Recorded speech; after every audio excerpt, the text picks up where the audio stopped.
Hello everyone, welcome to Adventures in Astronomy and welcome to a brand new year, 2026. I hope it's going great for you so far.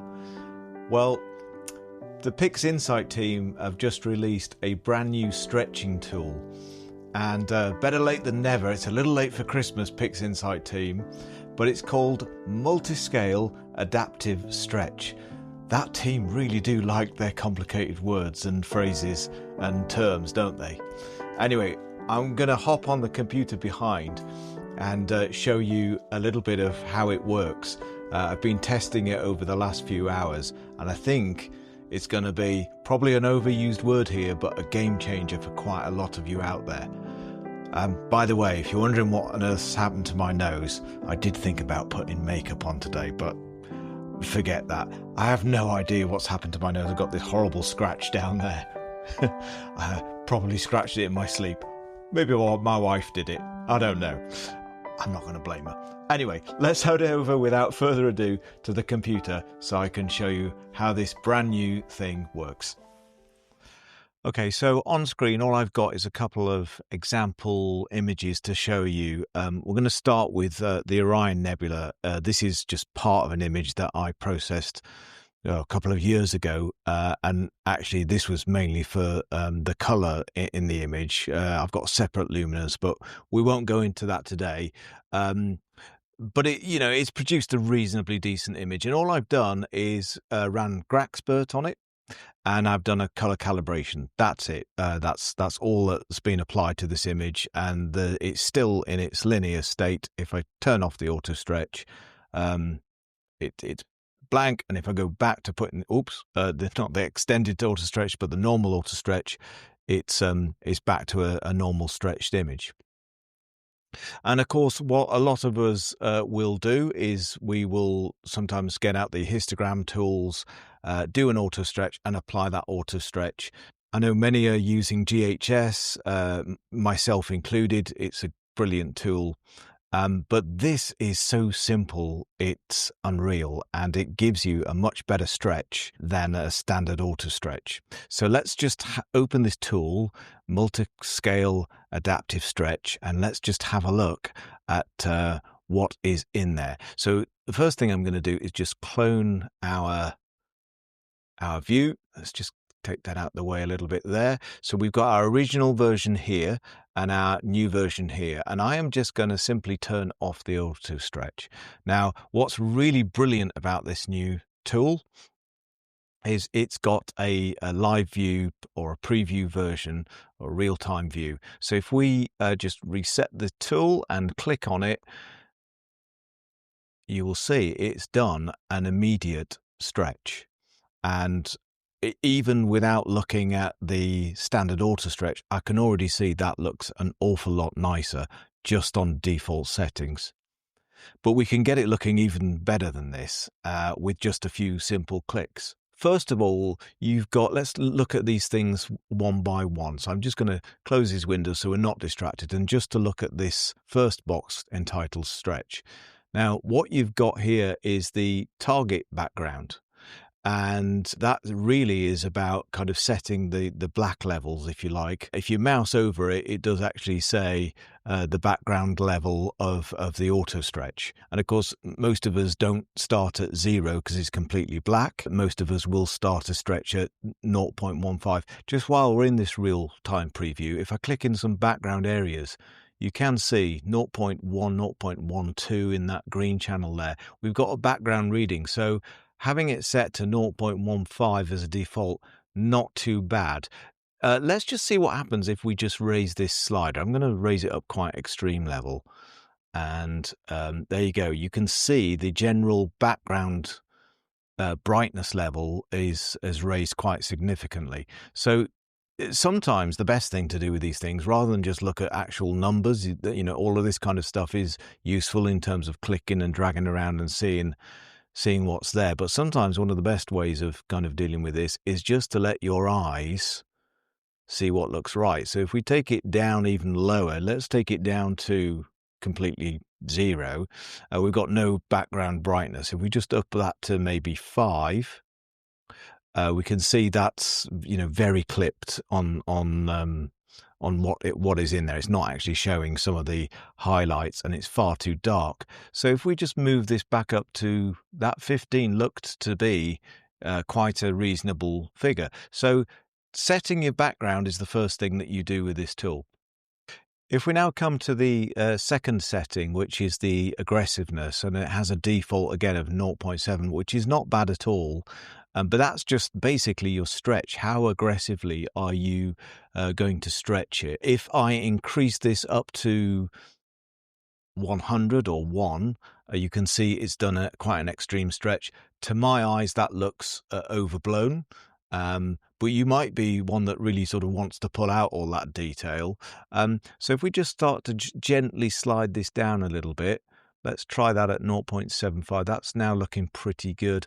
So we've got the target background set to 0.15, the aggressiveness set at 0.75.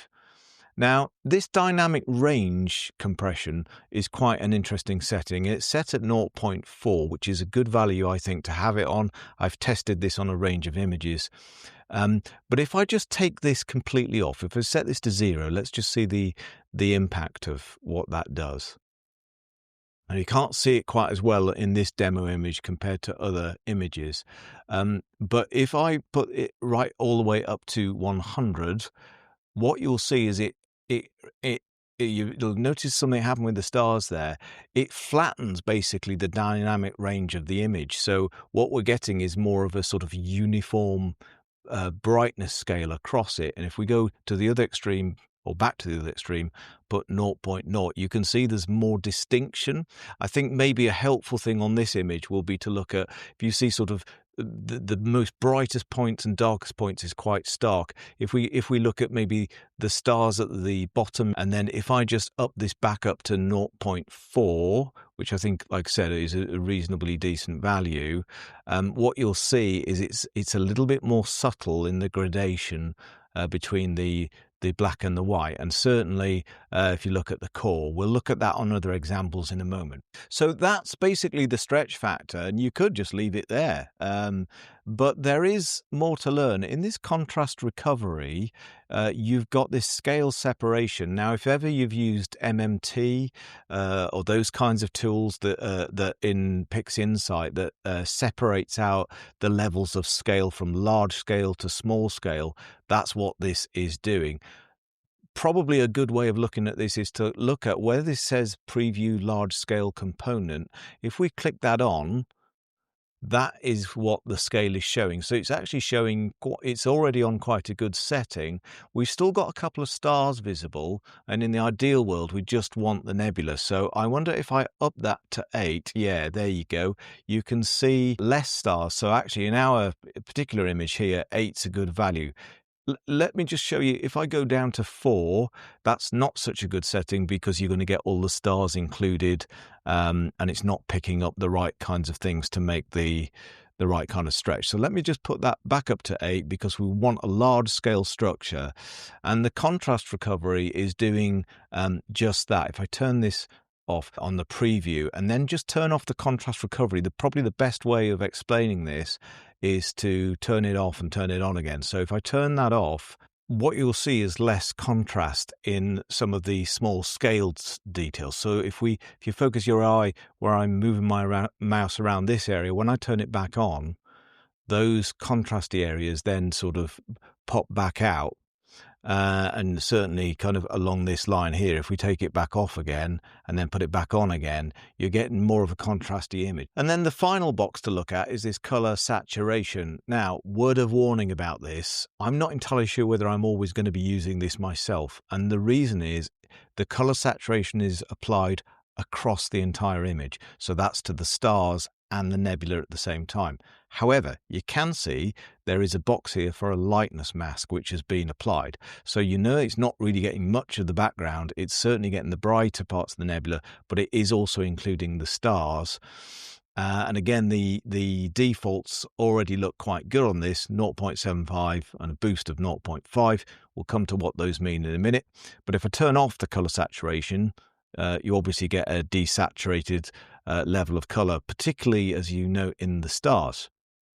So if I turn that back on, we get a nice bit of color saturation, possibly a little bit too much for my eyes at this stage. If I just turn the amount slider down to 0.6, that will just ease off a little bit, maybe even a bit more than that, maybe down to 0.5. Let's have a look at that.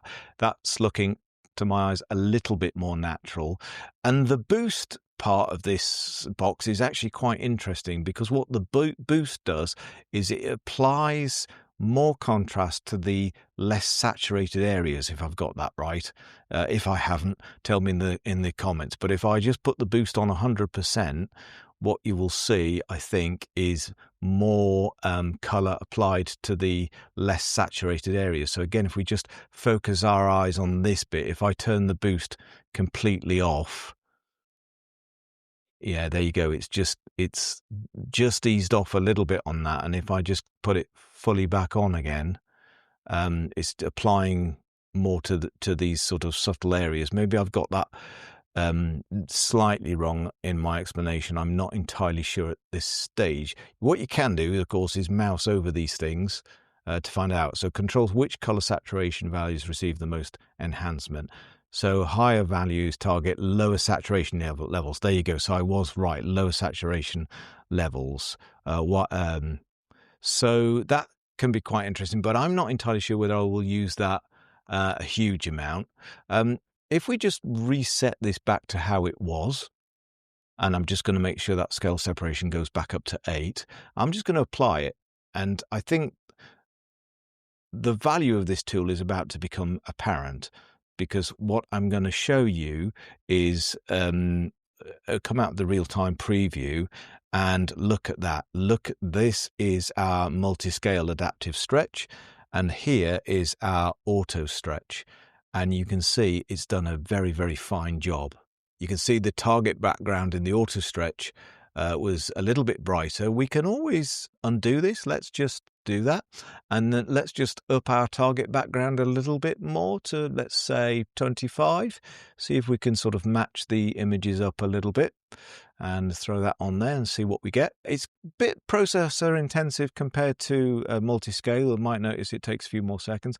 There we go. So the target backgrounds are a little bit more identical, but it's got a better stretch to my eyes. Let's just have a look at a few areas. Now, where this tool is absolutely fantastic is on stars. So if I just move these along a little bit, so I've got a bit of space, if I just move that to the exact same spot, what you'll see with the stars, apologies for the color fringing, my scope needs to be better, but what you'll see is they're a lot softer, and they're more from a pinpoint of light, and they are gently moving back out, whereas the stars on here are a little bit harsher and don't diffuse quite as well.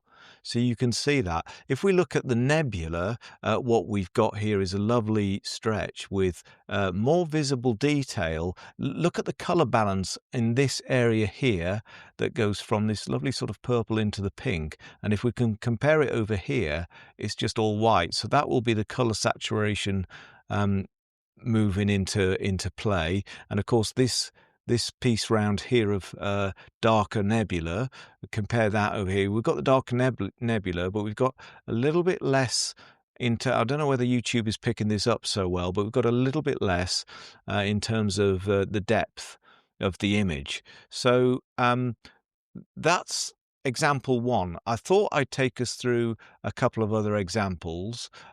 So I've got some RGB on the bubble nebula. Now, this example is going to be even more blow your mind stuff. I hope so anyway. This is the final image of the bubble nebula. So obviously we got it to that eventually from this initial image, and that has hydrogen alpha and this one doesn't. It's purely RGB. The reason I've chosen this, because there's not a lot to see in this image at the minute, is because it's quite a dense star field. And actually as I look at this just in its initial stretch stage, and it's only had Graxbert on this image, the bubble nebula is sort of getting lost behind all the stars. Now, there's a load of things that we could do with that, with Star Exterminator and reducing stars, or all the other processes we know. But watch what this stretch does when we use multiscale adaptive stretch. So if I just clone it. Very important, by the way, before we do this, to take off the auto stretch, because if you don't, in the live preview, which let's switch that on, it will just be overblown. So it's working out its adaptive stretch. And again, already we can see those stars have just been muted down a little bit. So let's just have a look at some background. That's around about 23, 27 in the blue channel. So I'm actually just going to maybe just zip that up a little bit, 27 into the target background perhaps. And I'm just going to increase the stretch a little bit more. Let's see what that effect that has. Yeah, that's stretched the stars probably a little bit too much for my liking. Just take that bit down to 75. I'm gonna just look at this dynamic range. I'm just gonna play with it actually with visually with my own eyes. Let's take that down to 0.2 and see what that does for the image. Okay, so I feel that's lost things even more. Let's just zip this up to 0.6. Can we see much of a difference? Yes, so it's flattened the image a little bit because that's what the dynamic range compression does. The higher you have it, the more it flattens the image. But because this is full of stars, maybe popping it down to 0.5, maybe that would be a happy medium on this. And then what we're going to do, it'll be very interesting to see what the scale separation has picked up. Let's just have a look at what that is picking up. Now, this is a little bit more interesting because we've lost a bit of our nebula there. So if I just take that down to 0.7, perhaps 0.6 to get a bit more of our nebula. Now, this isn't ideal because we're still picking up a lot of stars, but I'm actually going to leave that at a scale factor, a scale separation factor rather, of 6. And then let me undo the color saturation. Yeah, you see, this is where I would probably not use color saturation in this image because it's over the top. So I'm going to leave the color saturation off this one, but I'm going to process it. Again, very similar stretched images. This is a little bit flatter just because of that dynamic compression setting. But if you look at the central bit of this, but next to the bubble nebula, and you can compare, what that has helped do is just flatten out those stars so they're not quite as aggressive in the image. And I can actually see more of the bubble nebula in this one than this one because there's less stars in the way. If we just scroll into that area, it really is not the best image here because we haven't got enough RGB time on it. But I thought RGB would be useful because it's you don't need that much in RGB to get the color, so it's a good demo in that respect, I think. Yeah, look at this star here and then compare it to this one here. It's just flattened it off a little bit and muted it, but it's also done a really quite a nice stretch. Probably less color in it because we didn't add in the color, but we could do that as a further step. But I'm actually happier with that stretch overall than this one here where the stars are getting in the way. So that is a second demo of it. So I think this new tool is going to be a real game changer for some people. It's definitely worth trying out. Certainly on the color images, it has quite an effect. So I'd encourage you to go and look it up. Multiscale Adaptive Stretching. Give it a go. See how you get on. And if I've missed anything or I've got anything wrong, because it's still very early days of this tool, it's been out less than 24 hours, then do comment in the comments section. My name's Martin. You've been watching Adventures in Astronomy. That's all for this week. Thanks for watching.